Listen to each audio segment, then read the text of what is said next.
जी, आप अपना पहले तारुफ़ कराएँ और उसके बाद जो national commission for human rights में मीटिंग हुई है, हिंदू मैरिज एक्ट के बारे में और महाराज रजिस्ट्रेशन के हवाले से अपना मौक़िफ़ बताएँ।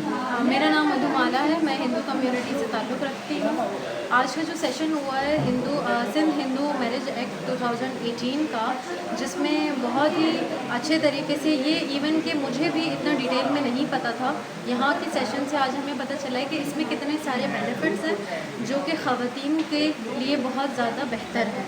ठीक है, वो उनको एम्पावर करते हैं सोशली एंड इकनॉमिकली।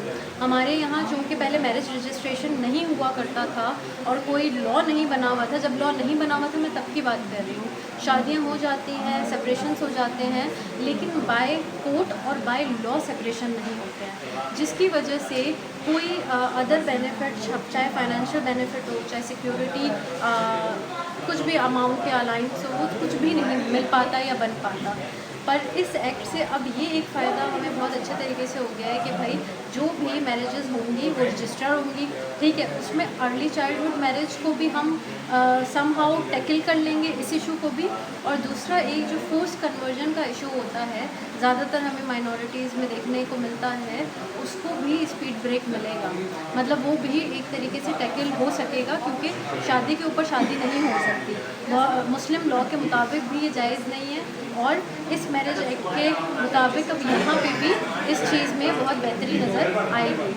बस लेकिन ये सब तब मुमकिन हो पाएगा जब हम उस एक्ट की अवेयरनेस उन लोगों तक पहुँचाएँ जिनको उनकी ज़रूरत है।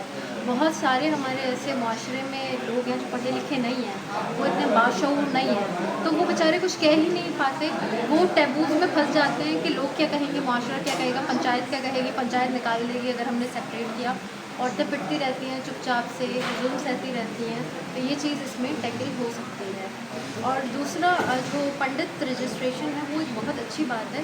इससे क्या होगा, क्योंकि इस पंडित रजिस्ट्रेशन में एक और क्लॉज भी है, वो ये है कि पंडित पढ़ा लिखा होना चाहिए ताकि वो सर्टिफिकेट बना सकें। इसमें अब ये होगा, जो हमारे पंडित या महाराज हैं जो सिर्फ रिलीजियस टीचिंग लेते हैं और एकेडमिक क्वालिफ़िकेशंस की तरफ नहीं जाते, उन पे भी एक प्रेशर पड़ेगा कि वो दीनी के साथ दुनियावी तालीम भी हासिल करें, और उसी के साथ ही इसमें बेहतरी आने के चांसेस दिख रहे हैं।